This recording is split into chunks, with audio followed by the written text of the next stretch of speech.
राधा वल्लभ श्री हरिवंश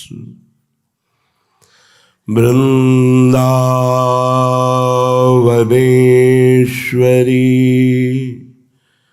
तवैव पदारविन्दम् प्रेमामृतैक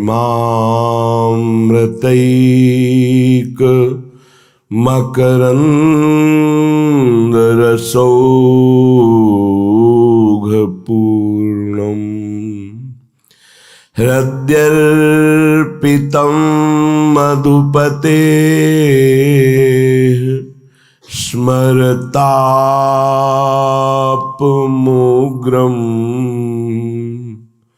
निर्वापयत् परमशीतलमाश्रयामि निर्वापयत् परमशीतलमाश्रयामि। चक्रवर्ती सम्राट महाराजा धीराज दशरथ जी की पावन नगरी में त्रिभुवन पावन करने वाले भगवान, परमानंद प्रदान करने वाले भगवान, जन्म मरण चक्र का नाश करने वाले भगवान श्री हरि राम रूप में प्रकट हुए थे। 500 वर्ष से बहुत भक्तों ने अपने प्राणों का बलिदान दिया अवधपुरी में। आज भगवान कृपा करके गर्भगृह में विराजमान होंगे और नवीन श्री अर्चावतार में उनकी प्राण प्रतिष्ठा होगी। यह हम सब भक्तों के लिए बड़े गर्व का विषय है कि हमारे भगवान करुणा करके जगत पावन करने के लिए अर्चा विग्रह रूप में विराजमान होंगे, जिनके दर्शन मात्र से, नाम स्मरण मात्र से, आश्रय मात्र से जीव इस दुरंत माया से पार होकर महासुख को प्राप्त होता है। हम सब मिलकर श्री भगवान की एक स्तुति गायन करते हैं। देखो, जगन नाटक मंच पर ये विविध रूप का अनुभव कराने के लिए अपने भक्तों के लिए अनंत नाम, अनंत रूप, अनंत लीला करते हैं, पर पहचानने वाला जो अभिनयकर्ता का परिचय जानता हो, जानता है अभिनय कौन कर रहा है। ऐसे ही चाहे वराह रूप हो, नृसिंह रूप हो, वामन रूप हो, मत्स्य रूप हो, कूर्म रूप हो, राम परशुराम श्याम, एकमात्र एक ही प्रभु इस जगत नाटक मंच पर अभिनय कर रहे हैं, दूसरा कोई नहीं। हम भाव से श्याम सुंदर प्रभु जो राम रूप में है उनकी विनय करते हैं और हम वृंदावनवासी उनको हृदय से आशीर्वाद देते हैं। प्रियाजू के चरण बल से हम उन्हें आशीर्वाद देते हैं। वो सदैव विजय श्री हैं ही, स्वयं विजय श्री है, विजयी रहें और सदैव परमानंद को बांटते रहें। अधम जीवों को भी, पापात्मा जीवों को भी अपने चरणारविंद का प्रेम प्रदान करते रहें। उनका स्वभाव ही ऐसा करुणामय है। एक बार हम पंक्ति बोलेंगे, फिर आप सब बोलेंगे। थोड़ी देर के लिए हम अपने श्री धाम वृंदावन को अवध धाम के रूप में मान लेते हैं और श्यामा श्याम को सिया राम के रूप में देखते हैं। मानो हम अपने आराध्य देव की ही विनय कर रहे हैं, कोई दूसरा है नहीं, परम सत्य हृदय की बात कह रहे हैं, दूसरो न कोई, दूसरा नहीं। तो प्रभु का बड़ा भाव में विनय पूर्वक स्तवन किया है गोस्वामी तुलसीदास जी ने विनय पत्रिका जी में। एक पंक्ति हम गाते हैं, फिर आप गाए, फिर ऐसे पूरा गायन करें। श्री रामचंद्र कृपालु भजु मन, हरण भव भय दारुणम। श्री रामचंद्र कृपालु भजु मन,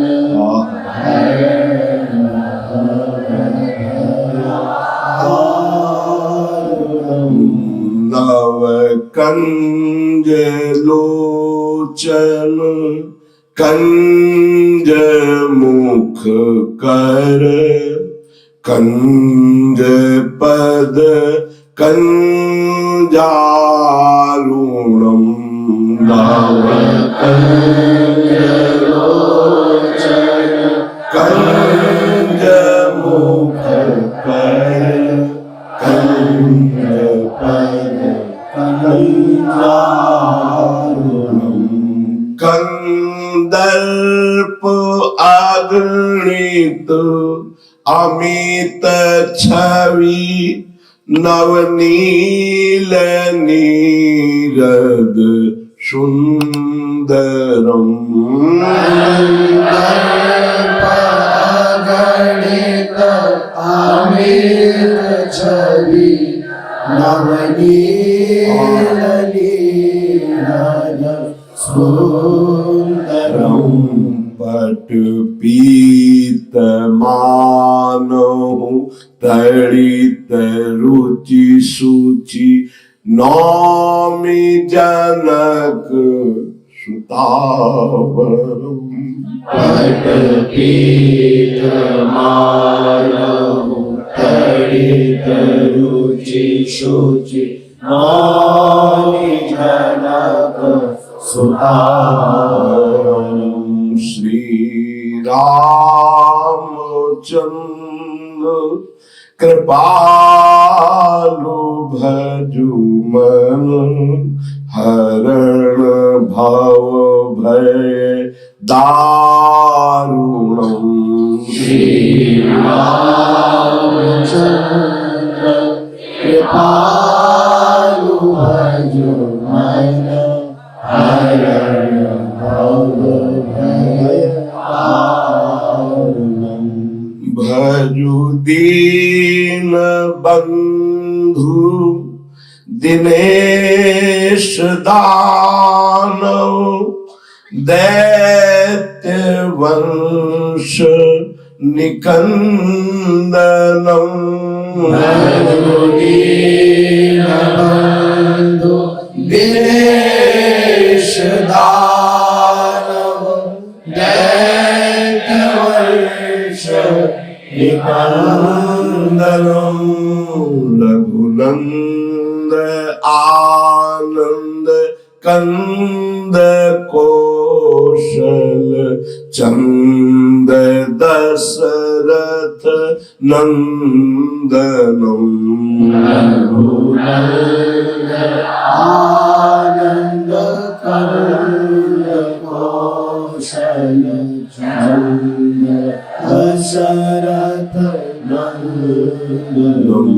शिर मुकुट कुंडल तिलक चारु, उदारु अंग विभूषणम। शिर मुकुट कुंडल तिलक चारु, उदारु अंग विभूषणम। आजानु भुज शर चाप धर, संग्राम जीत खर दूषणम। आजानुभुज धर संग्राम दूषणम् इति वदति तुलसीदास शंकर शेष मुनि मन रंजनम् इति वदति तुलसीदास शंकर शेष मुनि मन रंजनम् मम हृदय कंज निवास कुरु कामादिखल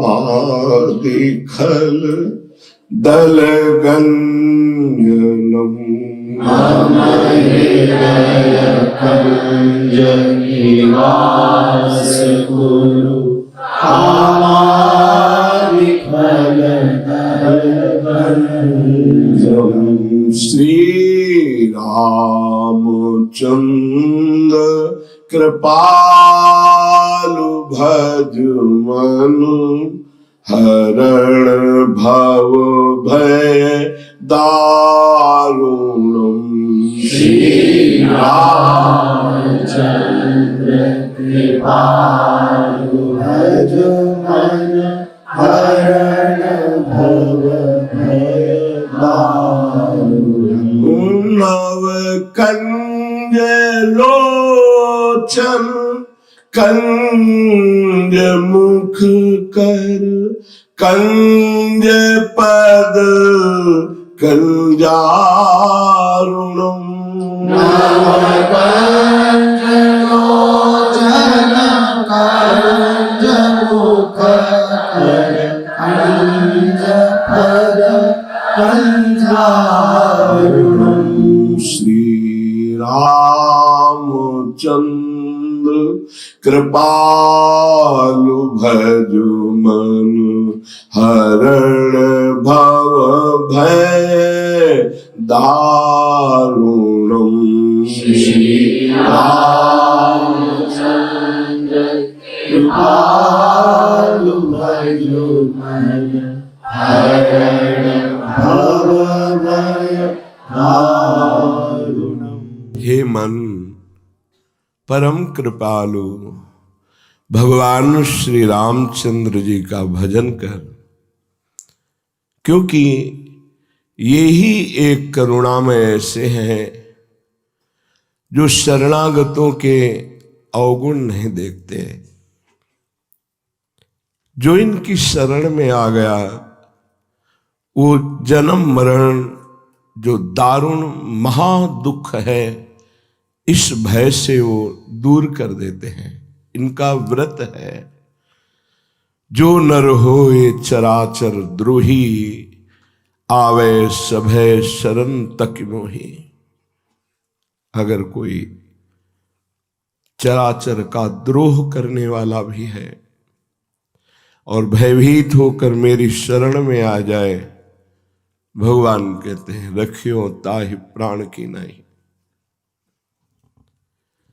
जो जीव के दारुण दुख का नाश करने वाले, जन्म मरण के भय का नाश करने वाले, एकमात्र शरणागत हो जाने पर ही हे मन ऐसे परम कृपालु श्री रामचंद्र जी का भजन कर।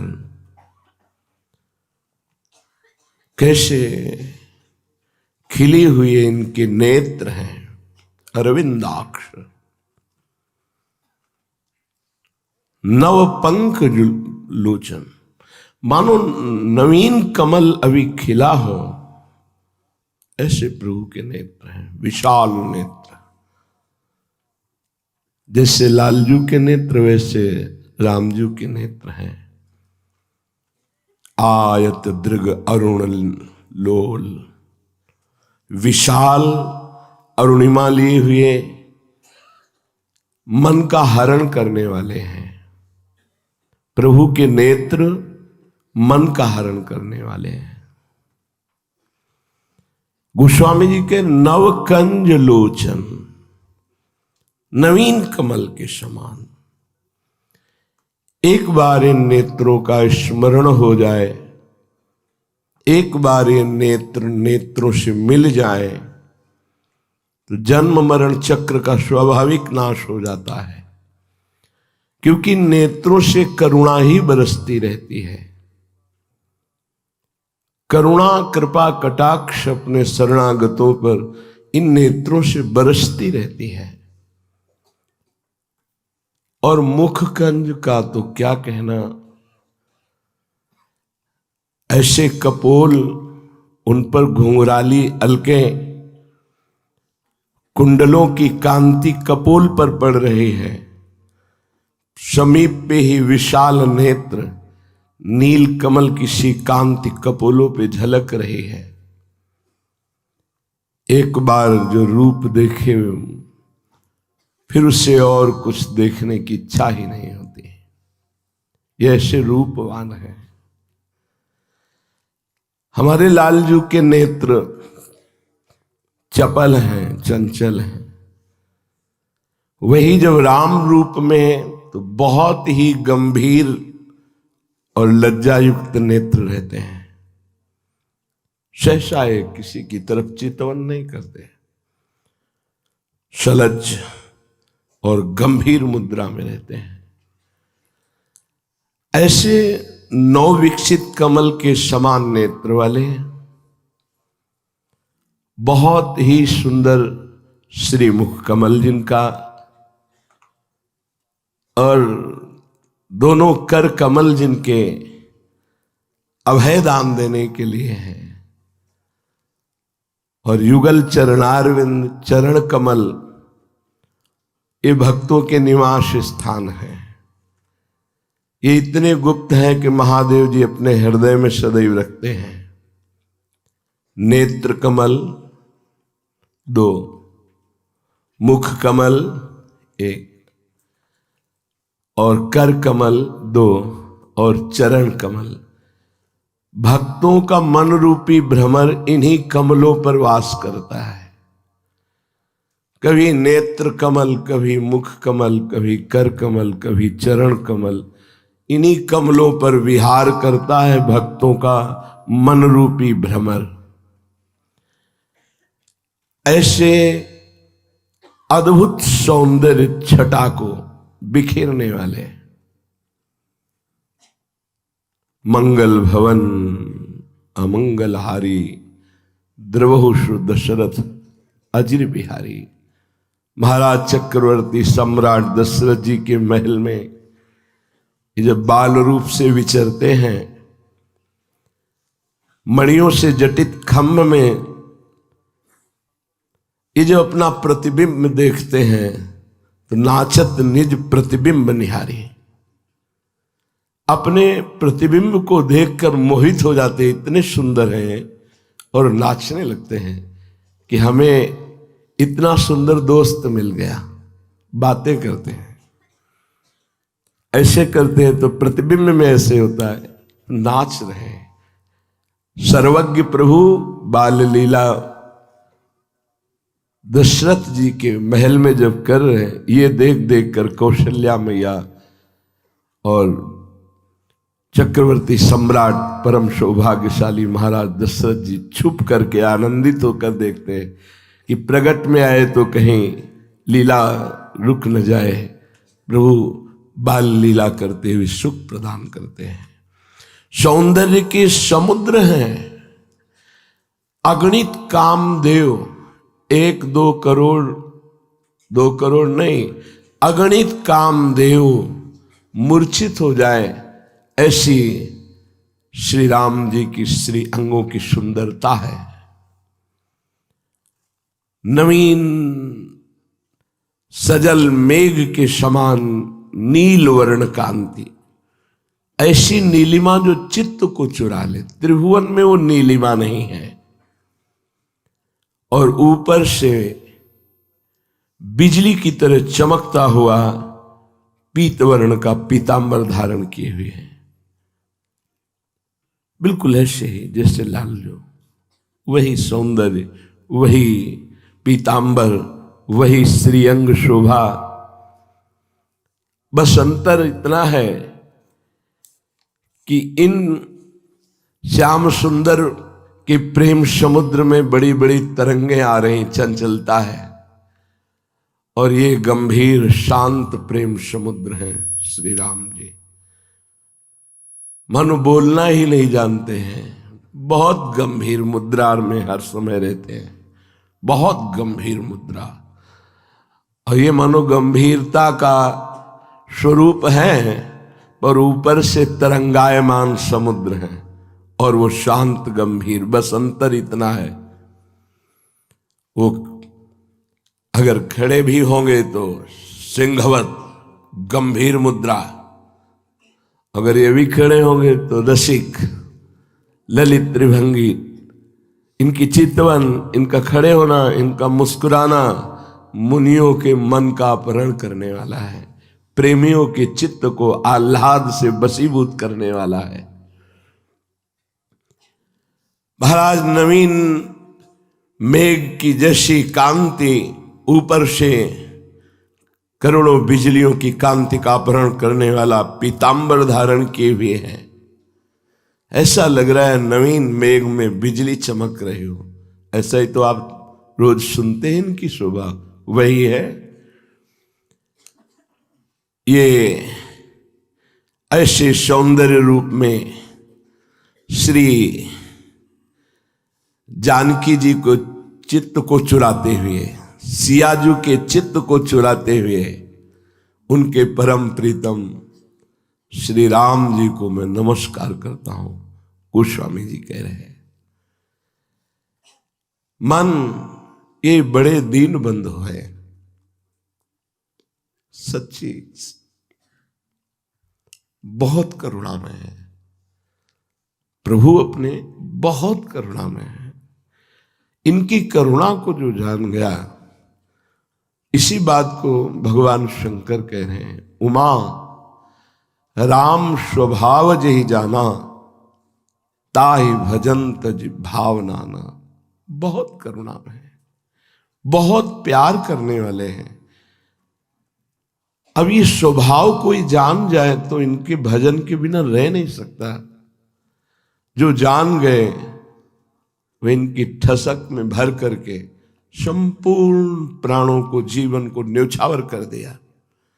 और धन्य है उनका जीवन जिन्होंने न्यौछावर कर दिया।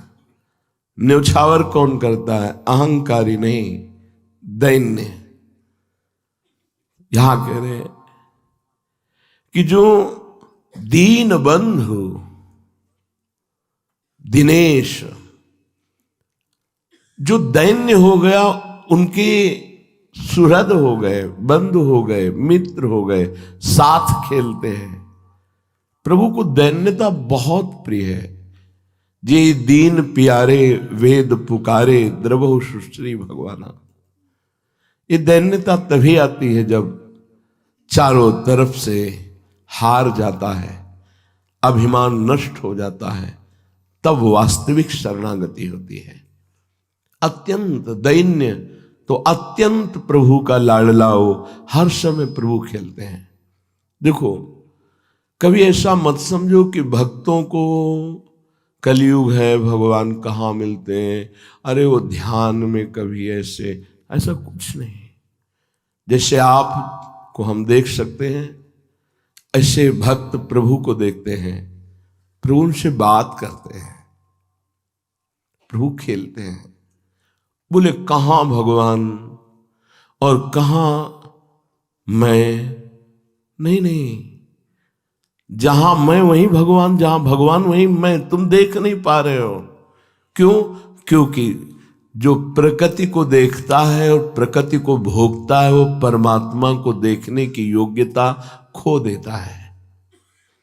गुरुजनों की कृपा से मनाखष्टान इंद्रियाणी, जो प्रकृति की तरफ है, वो जब प्रभु की तरफ होने लगती है, तो जैसे हमारे लिए प्रकृति सहज हो गई, इन नेत्रों से हम प्रकृति को सहज में देख रहे हैं, ऐसे गुरु कृपा नेत्रों से परमात्मा को सहज देखा जाता है।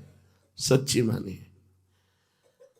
प्रभु बहुत सहज हैं, बहुत बड़े हैं और बहुत कृपालु है, इसलिए इनको प्राप्त करना कोई दुर्लभ बात नहीं। बस हम प्रकृति का भोक्ता भाव और प्रकृति के सुख भाव को छोड़ नहीं पा रहे, यही कठिनता है।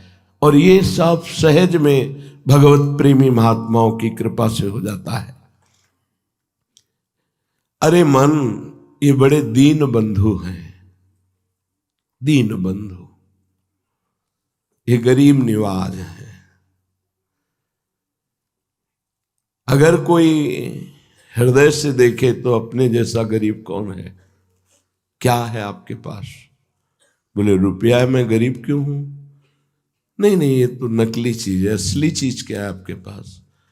मकान है, पद है, भारी से भारी हमारे पास सब समाज प्रियता की वस्तुएं हैं, सम्मान है, ये सब नकली है, ये सब नकली है। तो फिर बचा क्या? तो बोले मैं तो फिर बहुत गरीब हुआ। हाँ, तभी गरीब निवाज रीझते हैं जब वास्तविक तुम्हारा चिंतन असत पदार्थों के गर्व से रहित होता है। क्या है तुम्हारे पास? अगर ये लौकिक वस्तुएं तुम इनको देखकर गर्व करते होते तो 4 दिन की चांदनी है, ये नष्ट होने वाली है, तुम्हारी नहीं है। तुम शरीर को जो प्रिय अपना प्राण दे इतना प्यार कर रहे हो आत्म भाव से, ये भी नकली है, ये भी नकली है। ये न था न रहेगा, बीच में भास रहा है कुछ दिनों के लिए, फिर ये नष्ट हो जाएगा, नष्ट हो जाएगा पक्का। है क्या तुम्हारे पास? स्थायी क्या है? कुछ नहीं। हो ना गरीब तो आओ गरीब निवाज के पास। प्रभु गरीब निवाज है। कितना सुख होता है जब दैन्यता होती है, हमारा कोई नहीं, हमारा कुछ नहीं, हम कुछ नहीं। प्रभु क्या मुझ ऐसे अधम को आप स्वीकार करेंगे?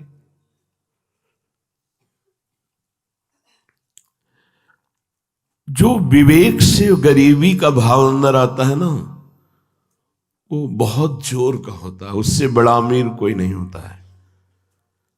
हर अहम के सूत्रों को, जहां अहम स्थापित है, उसे काट देता है उपासक। मेरा क्या है इसमें? जैसे बहुत सुंदर शरीर है, कितने दिन टिकेगा? और फिर इसमें मेरी क्या रचना है?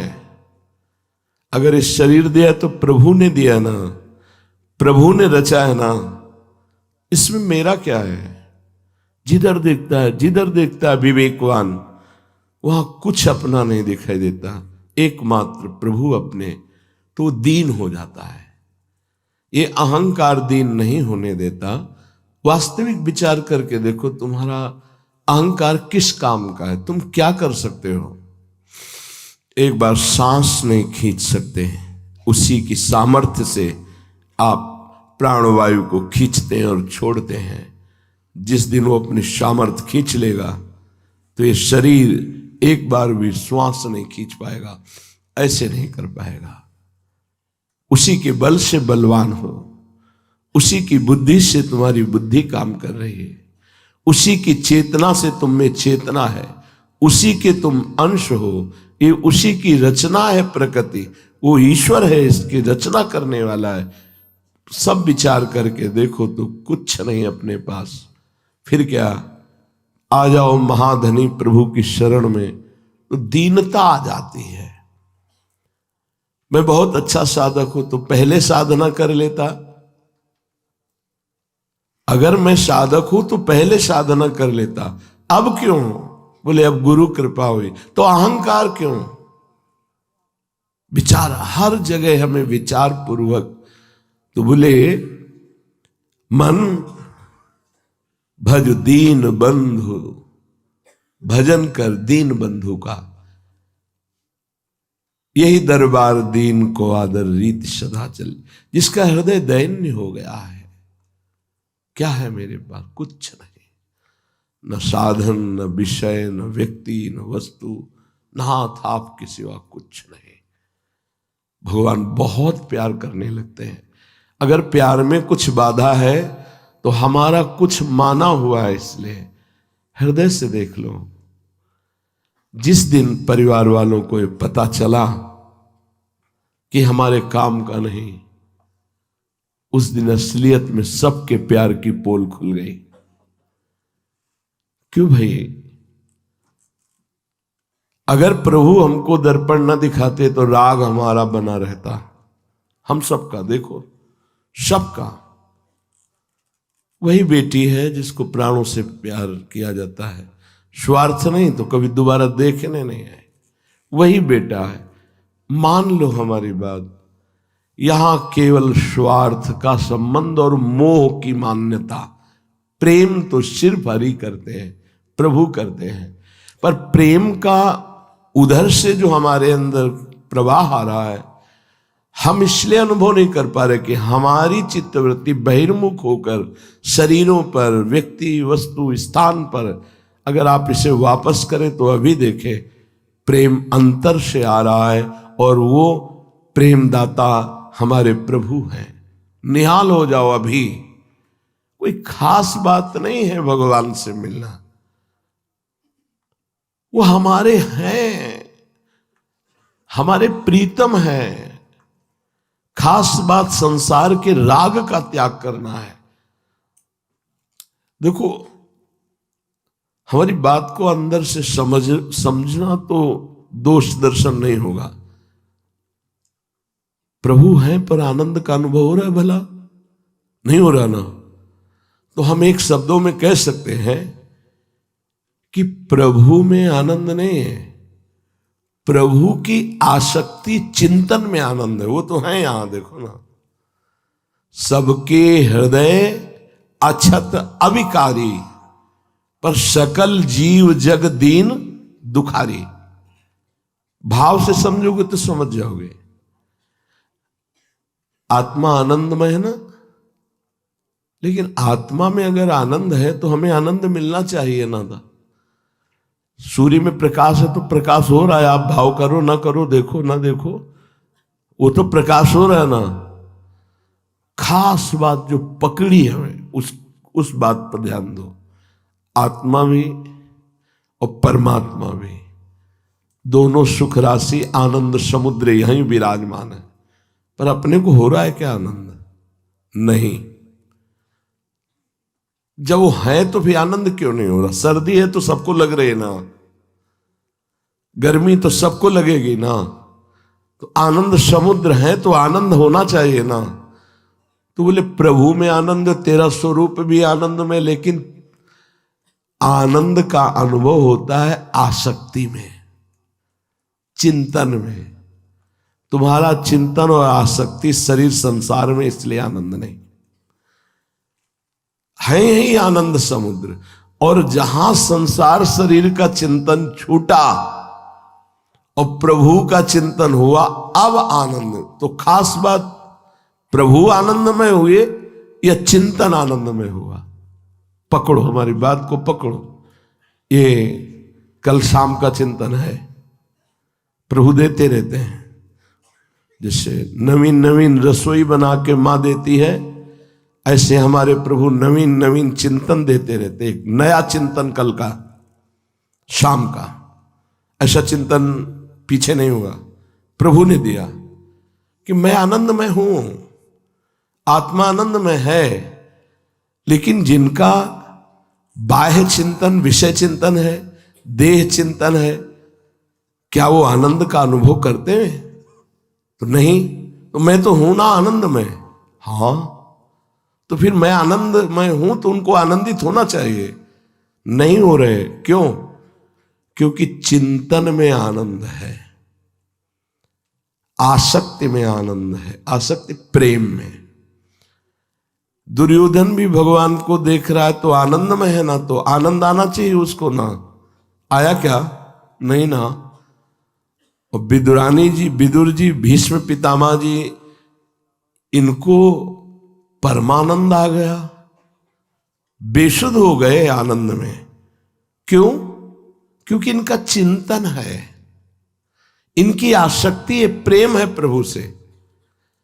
खास बात प्रभु का चिंतन और प्रभु की प्रेमाशक्ति, ये दो बात पकड़ में आई। अगर आपका चिंतन प्रभु का नहीं हो रहा, प्रेमाशक्ति प्रभु में नहीं है, तो आनंदमय होते हुए भी वो आनंद का अनुभव नहीं होगा। आत्मा, आपका स्वरूप आनंदमय है, सबका आनंदमय स्वरूप है। आनंद बिंदु नहीं हो आप, आनंद सिंधु हो आप। बिंदु तो माया प्रकृति में है, आनंद कोश, आनंद बिंदु माया प्रकृति। आप आनंद सिंधु है, तो आप आनंद सिंधु है तो आनंद नहीं है। क्यों? आपका चिंतन नहीं है, ना आत्मचिंतन ना परमात्म चिंतन, तो आप दुखी हैं, क्लेशित हैं, अशांत हैं। ये बहुत सुंदर बात प्रभु ने कल दी, खास बात पकड़ में आई। हजारों बार चर्चा होती है, पर जब प्रभु उसको, वस्तु को प्रकाशित करते हैं, शब्दों को, तब एकदम निहाल हो जाता है। आहा, कैसे जगत गुरु भगवान शब्द को प्रकाशित कर रहे हैं। चिंतन में आया कि खास बात है भगवत चिंतन और भगवत आसक्ति, तब आनंद का। नहीं तो आनंद के हृदय में बैठे रहने पर भी आनंद नहीं हो रहा। भगवान का नाम आनंद है, भगवान आनंद सिंधु है, आनंद कंद है, आनंद के मूल है, लेकिन आनंद बिल्कुल नहीं है। भला आनंद मूल के विराजमान होने पर भी आनंद क्यों नहीं है? तो बोले आनंद भगवत चिंतन में है, आनंद भगवत प्रेमाशक्ति में है। ये बात खास पकड़ लो। इसीलिए जो प्रवीण उपासक हैं वो भगवान से मिलने की ज्यादा बात नहीं रखते, वो भगवत चिंतन में डूबने की बात रखते हैं। वो भगवत आसक्ति में, भगवत प्रेमाशक्ति में। ये पूरे चिंतन का कल के सार बात निकली। गाढ़ चिंतन, उतना ही परमानंद, गाढ़ आसक्ति, उतना ही परमानंद। नहीं तो है सबके हृदय में, पर सकल जीव जग दीन दुखारी। विषयों में दीन हो रहे, ये मिल जाए, ये मिल जाए, ये मिल जाए। इस दैन्यता की यहां बात नहीं है। यहां बात है कि ब्रह्मा के पद की भी चाह नहीं रह गई, वो दैन्य। भज दीन बंधु दिनेश, भगवान दीन बंधु है। दीन बन जाओ, बहुत जल्दी भगवत साक्षात्कार हो जाए। इसीलिए महाप्रभु चैतन्य देव जी कहते तृणादपि सुनी चेन। हम दैन्य नहीं हो पा रहे। क्यों नहीं हो पा रहे? कुछ न कुछ हम पकड़े हैं, बस इतना समझो। जो कुछ पकड़े हो वो तुम्हारा असत है। अच्छे से विचार करके देखो। शरीर को पकड़े हो, मुझे अमुक अमुक वेद कंठस्थ है, अमुक अमुक अमुक, ये जो पकड़े हो यही तुम्हें दैन्य नहीं होने दे रहा। बड़े कृपा पात्र हैं जिनको कुछ पकड़ने को मिला ही नहीं। आपको यजुर्वेद करने, हमको वेद का क्या, हमको तो कुछ नहीं ज्ञान है। आपके पास क्या? कुछ नहीं है हमारे पास। आपको कोई रिश्ता नाता नहीं, कोई नहीं है हमारा। बड़े भाग्यशाली हैं जिनके अंदर ये बात है कि वो कुछ नहीं पकड़े, कुछ नहीं, कुछ पकड़े ही नहीं है। वो ऐसा ऐसा ऐसा बहुत होता है, ये बहुत होता है। ये प्रभु को आप नहीं प्राप्त कर पाएंगे। एक सुई को भी पकड़ लोगे तो आप भगवत प्राप्ति की बड़ी सूक्ष्म गली है, इसमें नहीं ले जा पाओगे। अगर सुई की भी आसक्ति और ममता है तो आप अंदर प्रवेश नहीं कर पाएंगे इस गली में। हमारे पास तो ढेर सारी ममता आसक्ति है, उसी को हटाने के लिए रोज सत्संग रूपी सोहनी लग रही। कुछ नहीं, शांत होकर बैठ करके देखो तुम क्या हो और क्या कर सकते हो। तुम्हारा कौन है, तुम्हारे पास क्या है। सही कुछ नहीं है, कोई बस नहीं। अभी प्राण निकल जाए तुम्हारा क्या बस, अभी शरीर छूट जाए तुम्हारे पास क्या बचा? खाली, एकदम खाली। अगर अभी एकदम खाली हो जाओ तो तुम भगवान का साक्षात्कार कर लो। खाली होना है हमें, कुछ नहीं पकड़ना, कुछ नहीं। ये बहुत चिंतन का विषय, यदि आप पकड़ पा रहे हो, कुछ नहीं। जाति, कुल, कर्म, धर्म, विद्या, रूप, महत्व, धन, यौवन, किसी भी तरह का कुछ भी पकड़ना प्रभु से मिलन की देरी होना है। कुछ नहीं पकड़ना, सिर्फ प्रभु को पकड़ना है। मेरे तो गिरधर गोपाल दूसरो न कोई, कोई दूसरा नहीं है, बस गिरधर गोपाल। यह जोरी अविचल वृंदावन नाहिन आन सुकाल, बस हमारी प्रिया जो, हमारे लाल जो। ऐसा मन, ऐसा जन दीन हो जाता है। पकड़ना मन से ही तो होता है। अगर मन ने यहां एक सुई को भी पकड़ लिया है तो प्रभु को पकड़ने की योग्यता भी नहीं आई, एक सुई भी। इसीलिए महाभागवत जनों के चरित्र को पढ़ करके देखो, एकदम अकिंचन। अम्बरीश जी महाराज चक्रवर्ती सम्राट हैं, पर अकिंचन। सावई मनः कृष्ण पदारविंद। अगर हमारी बात समझ में आ रही हो तो भगवत प्राप्ति बहुत सरल है। कुछ मत पकड़ो, सिर्फ प्रभु को, इनको पकड़ लो। इनके द्वारा रची हुई कुछ भी वस्तु को मत पकड़ो। ये जादू है, माया है। इसको पकड़ा, मेरा ये एक शब्द उनको बर्दाश्त नहीं है। प्रभु को, सिर्फ प्रभु मेरे इतने में भगवत साक्षात्कार होगा। संख्या से, अनुष्ठान से, तपस्या से, क्रिया से, तीर्थयाटन या कुछ भी भगवत प्राप्ति नहीं है। ध्यान रखना, असाधनों के त्याग के लिए ये साधन है। भगवत प्राप्ति तो भगवत कृपा से होती है, और कृपा उसके ऊपर होती है प्रभु के सिवा जिसका कोई कुछ भी नहीं है। अब इतनी बात को बिल्कुल सरल शब्दों में समझा रहे हैं। अंदर से कुछ भी मेरा नहीं है, कोई भी मेरा नहीं है, कहीं भी मेरा नहीं है। अंदर से देखो, आराम से, तभी तो प्राण प्रतिष्ठा होगी, तभी तो यहां विराजमान होंगे हमारे प्रभु। अभी विग्रह में विराजमान है अंदर, पर अभी प्राण प्रतिष्ठा नहीं हुई, इसलिए चेतना नहीं जागृत हुई। पक्का समझो, तुम्हारा अन्य आश्रय त्यागना, कुछ भी अपना न मानना, मानो हमारे हृदय में विराजमान प्रभु की जो श्री विग्रह है, मूर्ति है, उसमें चेतना आ गई। वो आंख खोल दिए, वो देखने लगे, वो बोलने लगे, हंसने लगे, और हम निहाल हो गए। पर पहले साधक को बिना देखे उनके लिए ये त्याग करना होता है। त्याग इसलिए कठिन नहीं कि अपना कुछ है ही नहीं, और ये सब तुम्हें त्यागे हुए हैं, और आखिरी में तुम्हें पता चल जाएगा कि सब त्याग दिए हैं। अंतहि तो ही तजेंगे पामर, तू न तजय अबहिते, मन पछतई है अवसर बीते।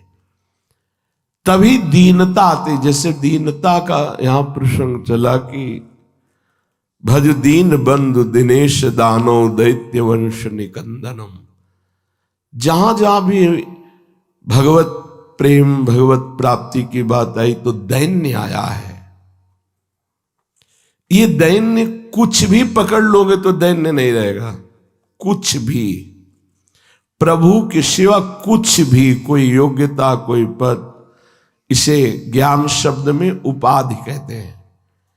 जब तक कोई उपाधि रहेगी तब तक तुम मुक्त नहीं हो सकते। कोई भी उपाधि, जीव ही उपाधि युक्त है इसीलिए उसे जीव कहा गया, नहीं तो वह अभेद तत्व है। ब्रह्मविद ब्रह्मैव भवति। उसने देह की उपाधि, कितनी उपाधियां स्वीकार, उपाधि माने कुछ पकड़ना, पदवी, कुछ भी पकड़, कुछ नहीं। जैसे कल की चर्चा में था कि प्रेमी की कोई दृष्टि नहीं होती। उससे पूछा जाए आप प्रेम क्यों करते, भजन क्यों करते, तो उसको ढूंढने पर भी कोई उत्तर न मिले और ग्रीवा झुका दे। असली प्रेमी की यही दृष्टि होती है। क्यों का उत्तर नहीं निकल पाया। बड़ा सुंदर। ये दीनता कैसे आती है? बोले जो कुछ भी ब्रह्मा के द्वारा रचा हुआ स्वीकार नहीं करता, कुछ भी स्वीकृत नहीं है। स्वीकृति में प्रभु है, व्यवहार में सब कुछ हो रहा है। सब प्रभु का है, प्रभु की शिव, सब प्रभु है। कुछ महापुरुषों के जैसे दोहे कि एक राम दशरथ का बेटा, एक एक ऐसे ऐसे, ये अनेकता में क्यों जा रहे हो? वही दशरथ पुत्र है, वही जगत रूप में है, वही जगत से परे है, वही जगत में भरे है। ए अधूरापन क्यों भाई? जो जगत से परे है वही जगत में भरे है, जो जगत में भरे हैं वही सबसे परे हैं। जान जाओ तो जान जाओ, दो नहीं है। वही है जो सब में रमा है, जो सब रूपों में है और जो अरूप भी है, वही है, दूसरा कोई नहीं है। एक हाथी को अंधरों ने देखा। कैसे देखते अंधरे? टटोल के, आंखों से नहीं देखते। वहां एक आंख वाला आदमी खड़ा था। एक अंधे ने कहा हाथी कैसा? बोले सूप जैसा, कान उसके सूप। एक ने कहा खंबे जैसा, एक ने कहा दीवार जैसा। जिसने कहा खंबे जैसा उसने पैर पकड़ा, टटोल के देख रहे ना। और एक दीवार जैसा, उसने पीठ देखा। आपस में झगड़ रहे। हाथी कैसा? बोले सूप जैसा। नहीं, तुम्हारी खंडन करते हैं इस बात का, हाथी दीवाल जैसा। बोले हम तुम्हारी बात का खंडन करते हैं, हाथी खंभे जैसा। तो एक आंख वाला था, उसने कहा लड़ो मत, तुम संपूर्ण हाथी तुम नहीं देख पा रहे हो, तुम हाथी के एक एक अंग देख पा रहे हो। मैं संपूर्ण हाथी को देख के कहता हूं कि तुम वर्णन हाथी का ही करते हो, लेकिन लड़ रहे हो क्योंकि संपूर्ण हाथी को तुम नहीं देख पा रहे हो। संपूर्ण तत्व को जान गए तो वही निराकार, वही साकार, वही सब रूपों में, वही सब रूपों से परे, वही सब में भरे। कहीं कोई तर्क वितर्क की गुंजाइश ही नहीं, कुछ नहीं पकड़ना।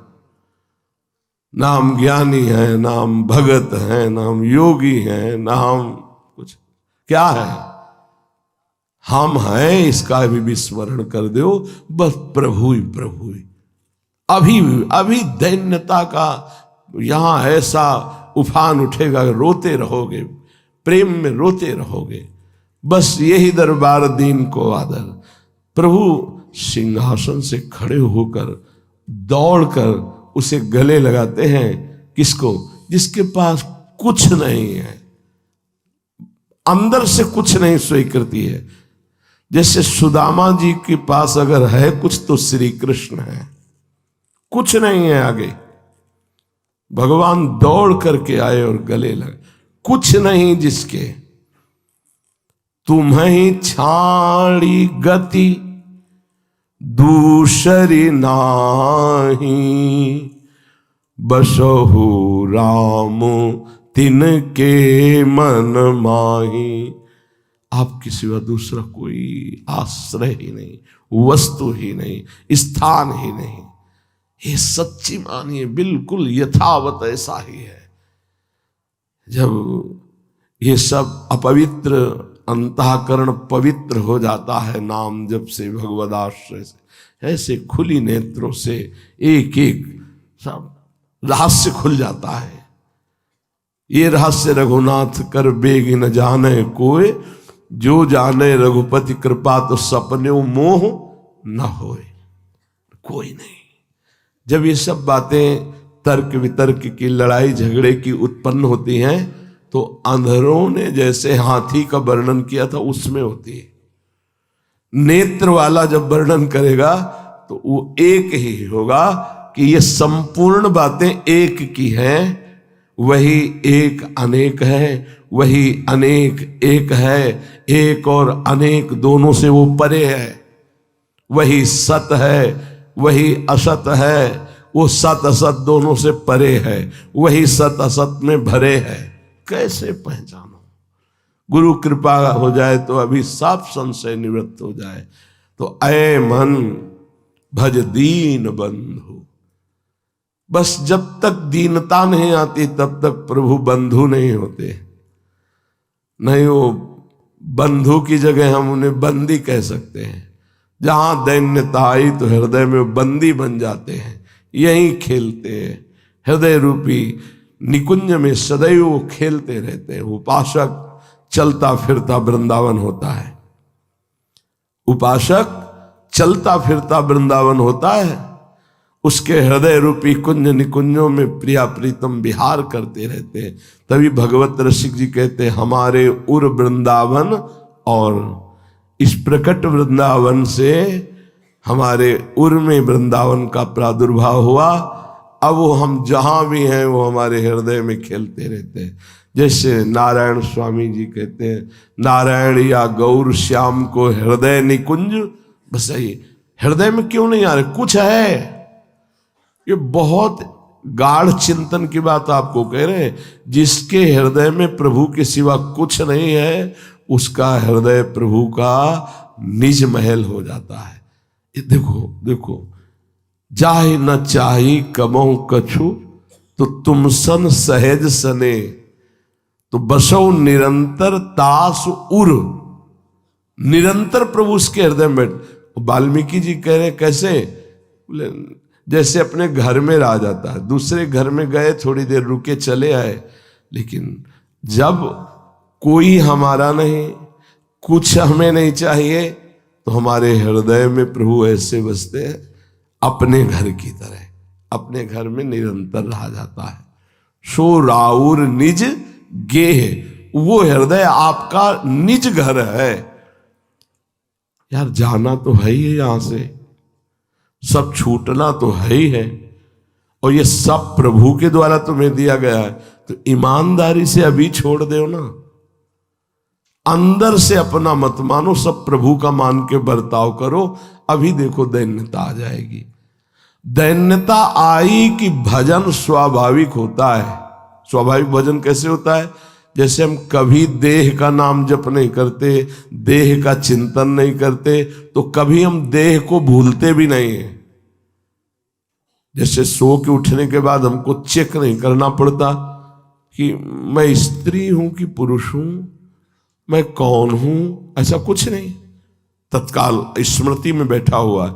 ऐसे ही अखंड स्मृति अपने आराध्य देव की जागृत हो जाती है उपासक के अंदर, जिसका हृदय दैन्य हो गया है।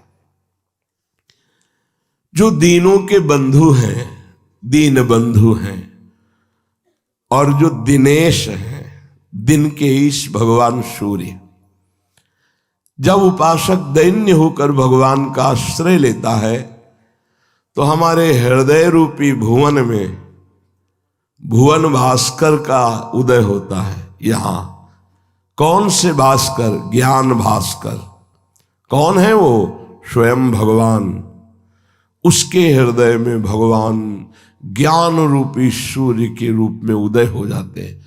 सच्ची, जैसे संसारी आदमी संसार की कल्पना करते करते वो थकित हो जाता है, डिप्रेशन में पहुंच जाता है, ऐसे ही उपासक का हृदय भागवतिक चिंतन, भागवतिक लीला, भागवतिक भाव में डूबते डूबते वो भगवत स्वरूप हो जाता है।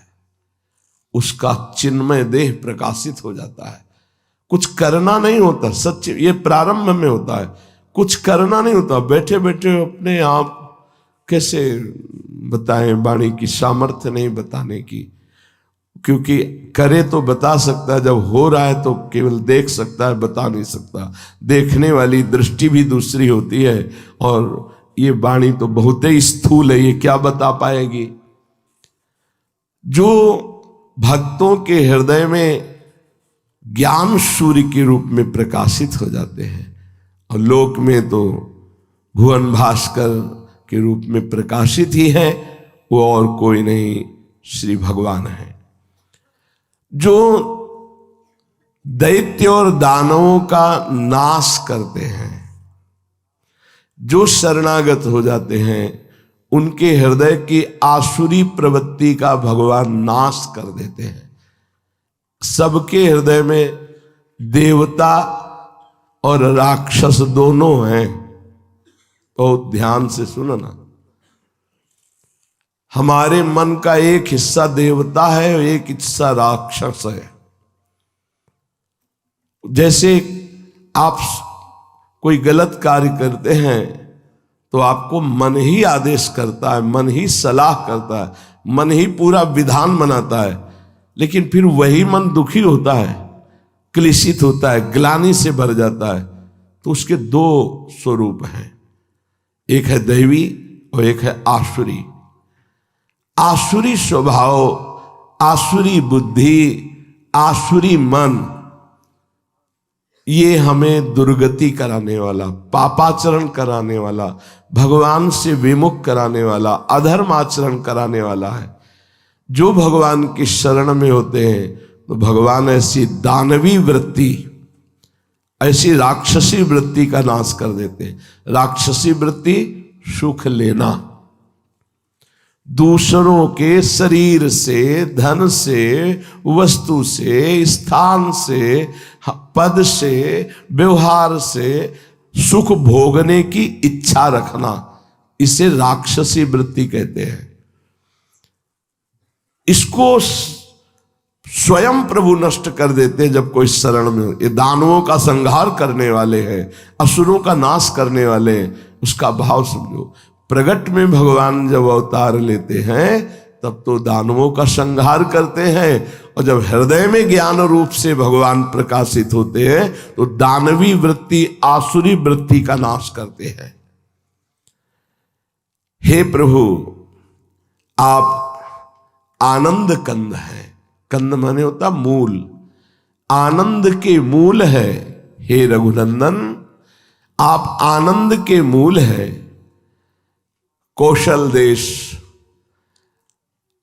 अयोध्या में आप चंद्रमा के समान प्रकाशित, जैसे चंद्रमा अमृतमयी किरणों के द्वारा सबको शीतलता और जीवनी शक्ति देता है, ऐसे अवधवासियों के, शरणागतों के हे श्री रामचंद्र आप जीवन हो।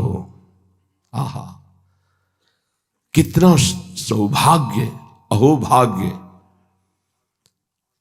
जब उठते बैठते अपने राजा धीराज प्रभु श्री राम के सब दर्शन करते थे, कर रहे हैं, करते रहेंगे। कौन?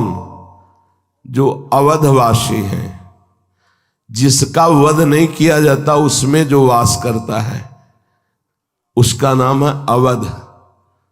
अभी जिसका वध हो सकता है हम उसमें आसक्त हैं, इसीलिए हम राम राज्य में नहीं काम राज्य में जीते हैं। अवध में रहे तो राम राज्य में जिएंगे। अवध है भगवान का नाम, भगवान का रूप, भगवान की लीला, भगवान का धाम। अपना स्वरूप अवध है। नैनम छिन्दन्ति शस्त्राणि नैनम दहति पावका न चैनम क्लेदयन्त्यापो न शोष्यति मारुता। जो हर समय स्वरूप में रहते हैं, या जो नाम जप में रहते हैं, या जो रूप ध्यान में रहते हैं, जो लीला चिंतन में रहते हैं, जो भगवत धाम की लीलाओं के चिंतन में रहते हैं, वो अवध में रहते हैं। ऐसे अवधवासियों को आराध्य देव प्रेमामृत रूपी अपनी किरणों से आह्लादित करते रहते हैं। उनका हृदय प्रेम आनंद में रहता है। अभी जिसका वध हो सकता है उसमें हम आसक्त हैं। अभी सब शरीर में आसक्त भाव से रह रहे हैं, अवध में नहीं रह रहे। इसका वध हो जाएगा। अवध है स्वरूप, अवध है नाम भगवान का, अवध है रूप भगवान का, अवध है भगवान की लीला, अवध है भगवान का धाम। जो नाम रूप लीला धाम में रमण करते हैं, जो अपने स्वरूप में स्थित हैं, उन्हीं को इस प्रेमामृत का रसास्वादन प्राप्त होता है। जैसे चंद्रमा अपनी किरणों से शीतलता और जीवनी शक्ति प्रदान करता है, ऐसे भक्तों के हृदय में ये प्रभु आराध्य देव प्रेमामृत रूपी किरणों से, करुणामयी दृष्टि से उनका हृदय शीतल रखते हैं। परम शीतल माश्रयामी, परम शीतल हृदय रहता है। और उनके जीवन का आधार पोषण यही है, इन्हीं के नाम रूप से उनका जीवन चलता है। जिनके मस्तक पर रत्न जटित मुकुट है, कानों में कुंडल है, भाल पर सुंदर तिलक है, प्रत्येक अंग में सुंदर आभूषण सुशोभित हो रहे, जिनकी अजान भुजाएं लंबी घुटनों तक भुजाएं हैं, जो सदैव सारंग धनुष और बाण लिए रहते हैं। ये प्रभु धनुष बाण क्यों लिए रहते हैं? अपने लिए। उनको डर है किसी से? अरे डर को भी इन्हीं से डर लगता है। काल भी इन्हीं के डर से अपना कार्य करता है। मृत्यु भी जिनके डर से डर के अपना कार्य करती है। वायु जिनके डर से प्रवाहित, जल थल चराचर जगत ईश्वर के शासन से भयभीत होकर सब अपना अपना कार्य कर रहे हैं। इनको डर है। ये धनुष बाण डर के लिए धारण किए। अरे जिनकी भ्रकुटी संचालन मात्र से संपूर्ण सृष्टि का संहार हो जाता है। इशारा किया तो सृजन हो गया, और इशारा किया तो लय हो गया। भ्रकुटी विलास सृष्टि लय हुई, उनको धनुष बाण धारण करने की जरूरत है? ये धनुष बाण केवल हम भक्तों के लिए है, शरणागतों के लिए है। जब प्रगट में प्रभु अवतार लेते हैं तो प्रभु के दिव्य पार्षद उनके अस्त्र शस्त्र के रूप में अवतार लेते हैं। जैसे हमारी प्रियाजू के कर कमल में नील कमल है, लालजू के कर कमल में बंशी है। कोई भी आपको अस्त्र नहीं दिखाई देता, लेकिन 19 चरण चिन्ह प्रियाजू के चरणों और 19 लालजू, और उनमें सब दिव्यास्त्र हैं। प्रभु के तलवे में सब दिव्यास्त्र विराजमान हैं। प्रियाजू और लालजू के किनके लिए हैं ये?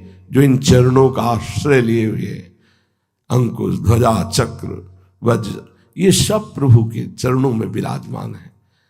श्री रघुनाथ जी सारंग धनुष धारण किए अपने शरणागतों के लिए। तो क्या शरणागत को भी कोई सताता है? हाँ, काम, क्रोध, लोभ, मोह, मद, मत्सर, ये भगवान करुणा करके जब हृदय में विराजमान होते तो फिर ये एक भी आसुरी भाव अंदर नहीं रह जाते। और प्रगट में भी भगवान रक्षा करने के लिए तापस वेश विशेष उदासी, 14 वर्ष राम वनवासी। तो विशेष उदासी में राजकी चिन्ह कोई नहीं, लेकिन आपने तूणीर बांधा और धनुष लिया भक्तों की रक्षा के लिए। ये भगवान के सुदर्शन आदि दिव्यास्त्र भगवान के लिए नहीं है। कौन भगवान को भय दे सकता है जब उनके सिवा कोई? अपने भक्तों के लिए। अन्य आश्रय नहीं होना चाहिए, तब आपको अनुभव में आएगा। एक बार गोस्वामी श्री तुलसीदास जी महाराज जब रामचरितमानस रच रहे थे, बड़ा प्रभाव, जब से रचा होगा तब से आज तक और जब तक सृष्टि रहेगी, अद्भुत प्रभाव गोस्वामी जी के रामचरितमानस का है। अद्भुत। ये तो धाम है, यहां तो क्या महिमा ही है प्रिया प्रीतम की। गांव गांव में जब किसी का मुंडन, छेदन, कोई भी ब्याह बर उत्सव, तो 24 घंटे के लिए रामायण का पाठ रखा जाता है। अगर गांव में पूछा जाए कि आप किस ग्रंथ को जानते हैं तो सीधे कहेंगे रामायण।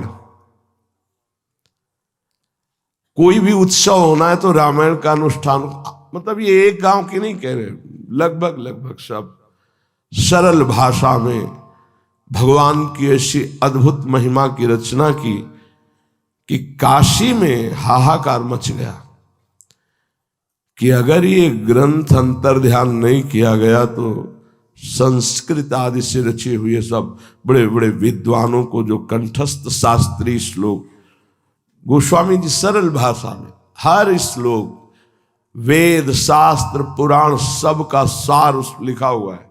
तुम्हें श्लोक याद हो तो चौपाई में मिला लेना, मिल जाएगा।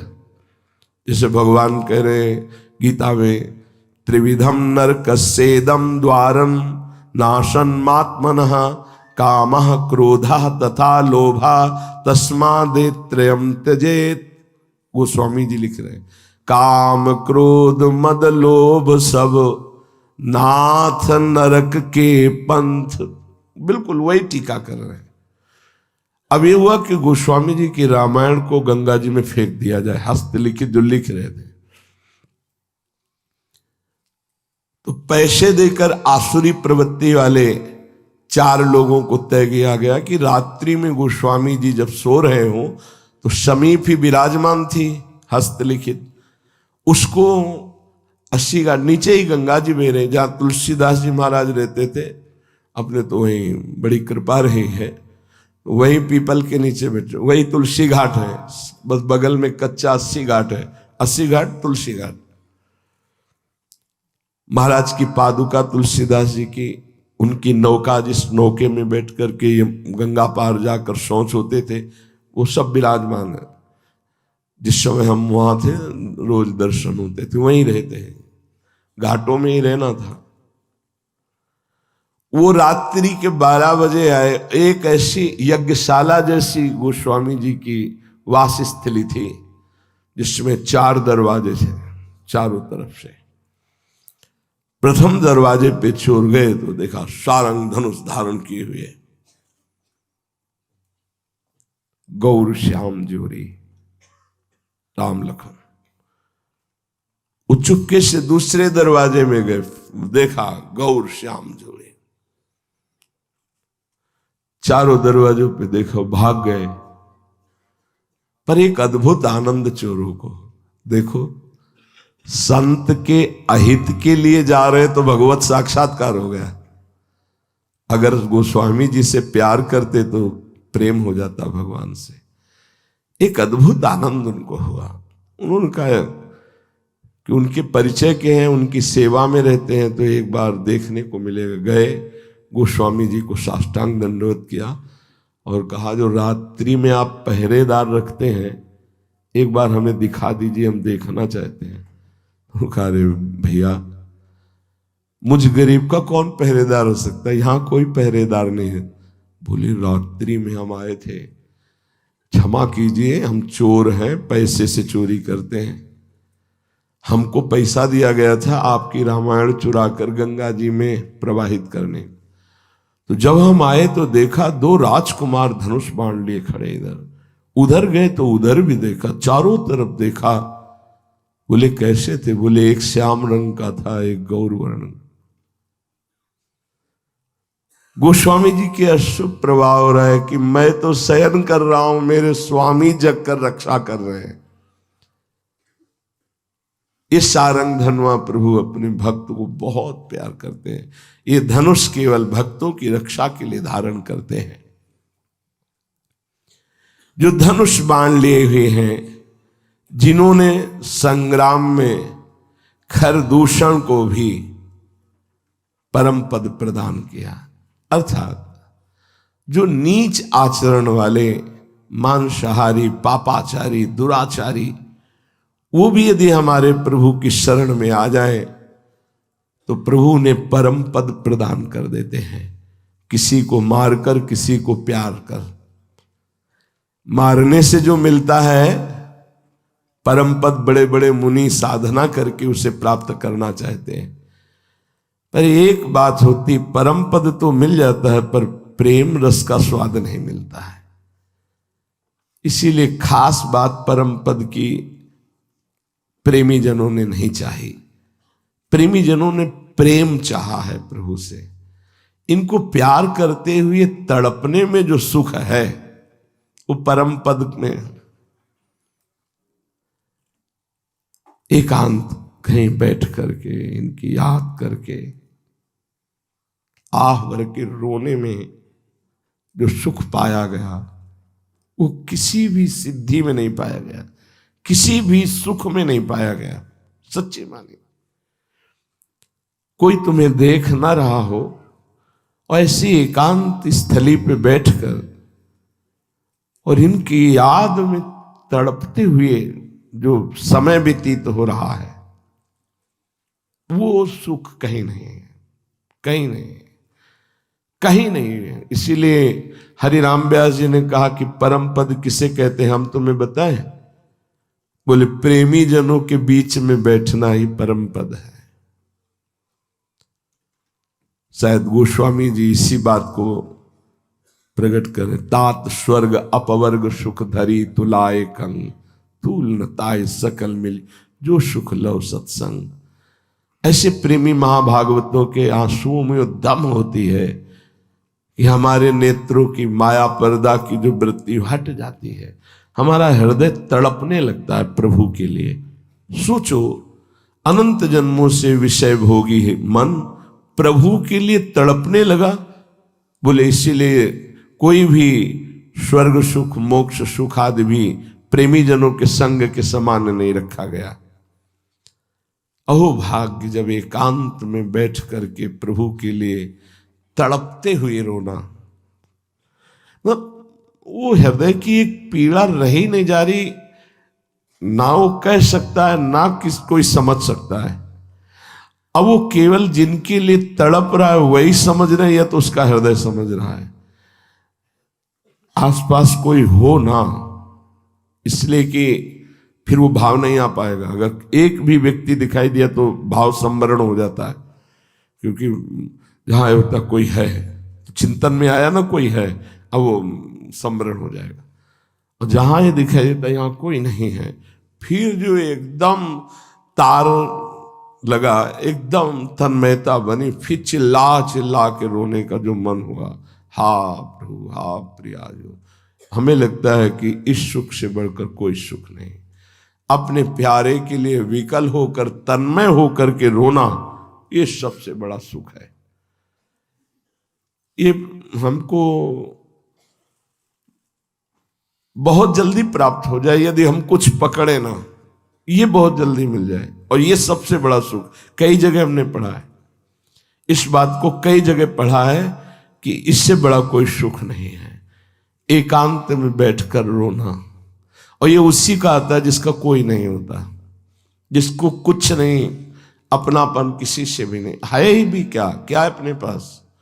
जिसे आपको लगता है घर मकान दुकान ये तो सब मायाकृत है, ये सब नष्ट होने वाला है, इसको लेकर के तुम खुशी हो रहे हो, नहीं नहीं, ये कोई स्थायी चीज नहीं। तब ये बात हृदय में एकांत देश में बैठकर प्रभु की याद में, सामने जितनी हृदय की पवित्रता है उतना रूप है, और एक तड़पन है, एक व्याकुलता है। बस ये जो स्थिति है, मम भक्ति युक्तो भुवनम पुनातु, जो भगवान शंकर,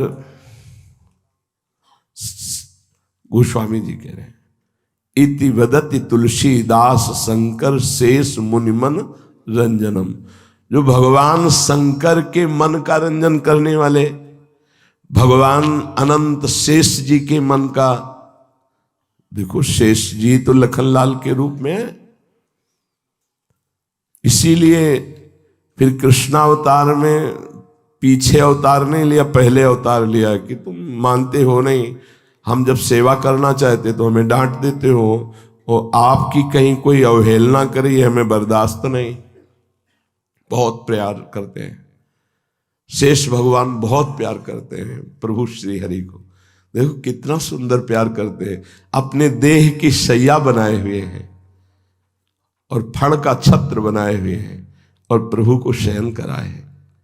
सदैव अपनी देह की शैया में प्रभु को शयन कराते हैं। और जब प्रभु अवतार लेते हैं, जैसे रामा अवतार हुआ तो आप अनुज भ्राता के लखनलाल के रूप में प्रकट हुए।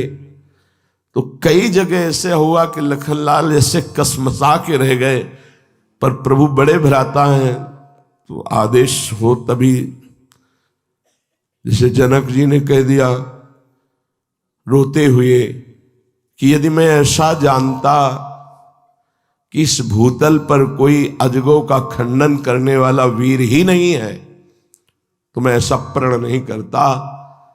मेरी जानकी कुंवारी रह गई, कोई वीर पैदा नहीं हुआ जो अजगों को उठा ले और खंडन कर दे। अब मैं जान गया कि पृथ्वी वीरों से विहीन हो गई।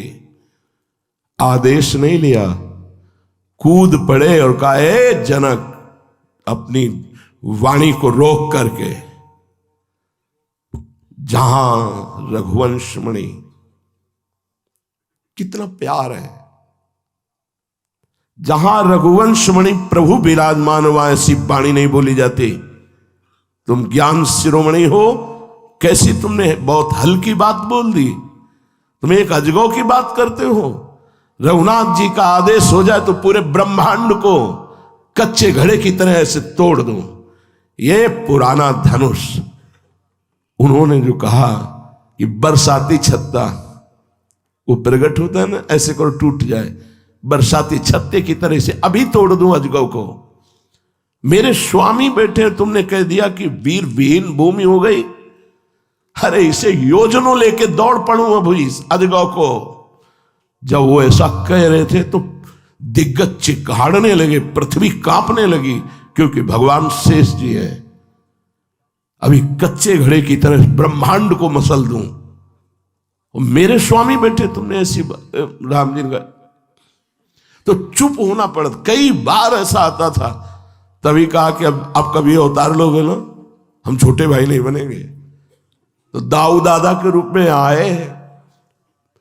अब वहां तो डांट से काम चल जाता था, यहां पैर पकड़ने पड़े। जब कहीं तो दाऊ दादा, प्रभु पीर पैर पकड़, रुक जाओ रुक जाओ। ये भगवान शेष जी के हृदय का आनंद वर्धन करने वाले, बड़े बड़े मुनियों के मन को, भक्तों के मन, भगवान का एक नाम है भक्त जन रंजन, भक्त जनों को आनंद देने वाले, भक्त जन मन रंजन, भक्त जनों के मन का रंजन करने। भक्तों का मनोरंजन कौन है? प्रभु। उनका नाम आनंद प्रदान कर रहा, उनकी रूप, उनकी लीला, उनके चरित्र। हे भगवान शंकर, बड़े बड़े मुनि शेष आदि के हृदय का आनंद वर्धन करने वाले श्री राम, मम हृदय कंज निवास कर। वो स्वामी जी कह रहे हैं, मेरे हृदय रूपी कमल पर आकर, कमल सिंहासन, इस पर विराजमान हो। और प्रभु, मुझे पता है जब आप मेरे हृदय सिंहासन पर, हृदय कमल पर विराजमान हो जाएंगे तो कामादि खलदल गंजनम, ये जितने दोष हैं भाग जाएंगे आपके डर से। यही उत्तम साधना है, यही उत्तम उपासना है। हर समय अपने प्रभु का नाम जप करते हुए अपने प्रभु को हृदय में देखे, यहीं बैठे हैं, चिंतन करने से आ जाएंगे। तुम चिंता मत करो कि तुम्हारे अंदर काम है कि क्रोध है कि लोभ है कि मोह है, मद है, मत्सर है। कई बार विनोद की भाषा में कहा है, अगर 20, 30, 40 वर्ष तक किराएदार बढ़िया किराया दे के भी रह रहा हो, अब हटाना मुश्किल है आपको। अगर 20, 30 वर्ष वो किराया देते हुए तुम्हारे मकान में रह रहा है तो अब हटाना तुम्हारे बस की बात नहीं रह गई। वो सरकारी दावा पेश कर देगा। ये तो अनंत जन्म हो गए इनको रहते यहां हृदय में, काम क्रोध लोभ मोह मद मत्सर, ये ऐसे नहीं हट जाएंगे कि हमने कहा कृष्ण कृष्ण हट जाओ काम, ऐसे नहीं हटने वाले। काम की, क्रोध की, लोभ की, मोह की, मद की, इन वृत्तियों में तुम मनोरंजन करते रहे हो, ऐसे थोड़ी हट जाएंगे। अब बड़े के नाम मकान कर दो जो उससे बड़ा पावरफुल हो, बिल्कुल कुछ नहीं कहना पड़ेगा। इन काम, क्रोध, लोभ, मोह, मद, मत्सर ने बहुत समय से हमारे हृदय में डेरा डाल रखा है। तो बोले हमारे क्यों नहीं साहब? सच्ची मानो आपने अभी नामे नहीं किया है, तो आपको वीटो पावर देना पड़ेगा। नहीं होता है ना कि मकान का हमने पावर उनको दे दिया है, तो वीटो पावर दे दो गुरुदेव के हाथ में, प्रभु के हाथ में। अब आपका अधिकार है। यद्यपि हमें अभी भान यही है कि शरीर मेरा है, मकान मेरा है, पर खाली करवाना है इनसे। कोई भारी गुंडा है ये। काम, क्रोध, लोभ, मोह, मद, मत्सर ये छोटे मोटे नहीं है कि ऐसे चोर हो कि आप आंख दिखा दो भाग। आप आंख दिखाओगे तो उठा के पटक देंगे। अतरे दिन पटकते हैं, आपको पता नहीं चलता। जरिया के आते हो फिर अतरे दिन पटक रहे हैं, देख लो। काम, क्रोध, लोभ, मोह, मद, मत्सर, ईर्ष्या, द्वेष। हमें लगता है दिन तो बहुत बड़ी बात है, घंटा एक नहीं निकलता होगा जिसमें पटक नहीं देते ये। ईर्ष्या, द्वेष, काम, क्रोध, लोभ, मोह, मद, मत्सर। एक उपाय है, नामे कर दो। नहीं, वो पावर नहीं दिया जाता है। हाँ, ऐसे कुछ यही वाला पावर दे दो। गुरुदेव आराध्य देव। क्योंकि हम सीधे क्यों नहीं कह रहे कि इसलिए कि अविद्या के कारण बहुत समय से हमने इसको मैं मान रखा है, अपना मान रखा है। तो हम कह जरूर देंगे जबान से, लेकिन अपनापन नहीं हटेगा, पक्की बात है। अब हमको खाली करवाना है, तो माना मकान मेरा, लेकिन पावर आपका, आपको दे दिया, आप खाली कराओ। तो कह रहे मम हृदय कंज निवास कुरु, कामादि खल दल गंजनम। हे प्रभु, मेरे हृदय में आप निवास करो, जिससे काम, क्रोध, लोभ, मोह, मद, मत्सर ये सब भाग जाएंगे। इस हम हजारों बार बता चुके हैं। ये प्रभु से जब हम प्रार्थना करते हैं तो वो एक युक्ति दे देते हैं, और युक्ति से मुक्ति इन समस्त दोषों से। तो आप उस युक्ति के लिए बहुत प्रवीणता चाहिए, वही देते हैं। तो आप केवल नामे कर दीजिए, आज से हमारे हृदय रूपी सिंहासन पर जहां काम, क्रोध, लोभ, मोह अपना अधिकार जमा रहे थे, वो आज आराध्य देव को दे दिया, श्यामाजू को दे दिया। अब हमारा कोई अस्तित्व नहीं होना चाहिए। अब इस पर कुछ भी गड़बड़ी हो तो आप रहे हो तो रिपोर्ट आप कर सकते हो, प्रार्थना कर सकते हो। देखो श्यामाजू, देखो इसमें काम आ गया, क्रोध आ गया, आपके नाम कर दिया है, हमने देख लिया है, वो आपको बता दिया है। अभी हमें पीटते हैं, घर में दुख देते हैं, तो फिर अब आप देख लेना, क्योंकि आपके सिवा हम अब किसी से कहेंगे नहीं, आपके सिवा किसी से कहेंगे नहीं, सहेंगे। और जब ये पीटेंगे हमें तो हम आप ही की तरफ देखेंगे कि अभी आप पिटवाना चाहते हो इसलिए पीट रहे हैं, नहीं तो ये मकान आपके नाम हो गया है।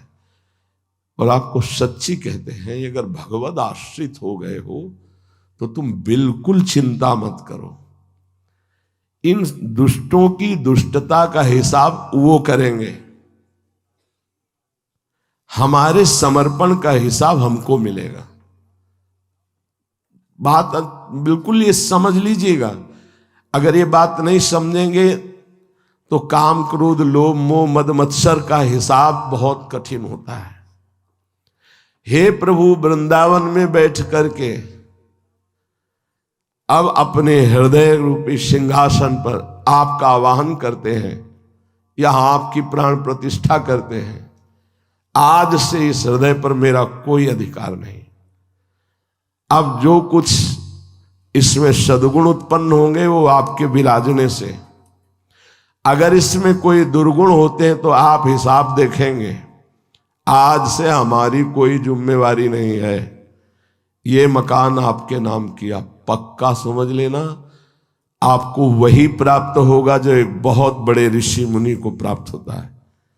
बिगड़ी जन्म अनेक की अबहीं सुधरे आज हो ही राम को, यही खास बात है। पर अभी तो आप कहोगे थोड़ी देर में फिर मैं चिल्लाने लगोगे।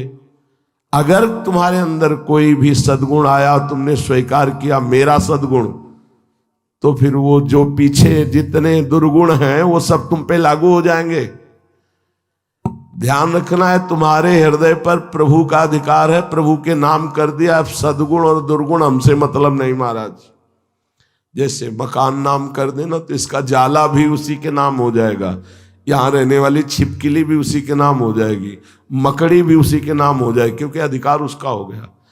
तो ये सब जाला मकड़ी छिपकली की तरह ये दोष काम क्रोध लोभ मोह मद मत्सर है ना, चिपके हुए, ये भी उन्हीं के नाम में।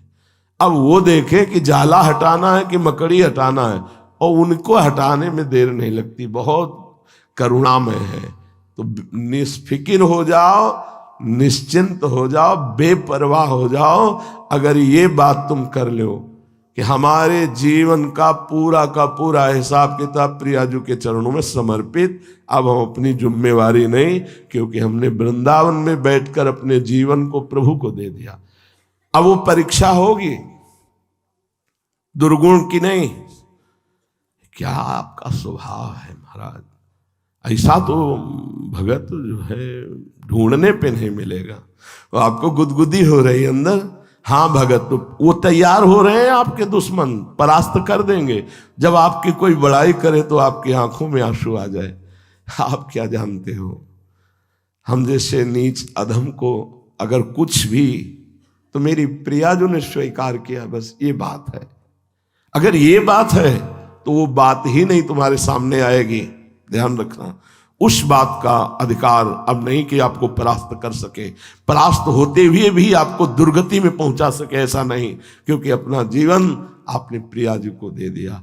कभी आप अपने में सद्गुण स्वीकार न करें, अहम न स्वीकार करें, महानता मान प्रतिष्ठा न स्वीकार करें, तो जो निगेटिव है, जो नकारात्मक है, जो राक्षसी भाव है, वो आपकी दुर्गति नहीं करा पाएंगे, क्योंकि अब अपने जीवन को प्रियालाल को समर्पित कर दिया। शेष चर्चा आगे। श्री राधा वल्लभ लाल की।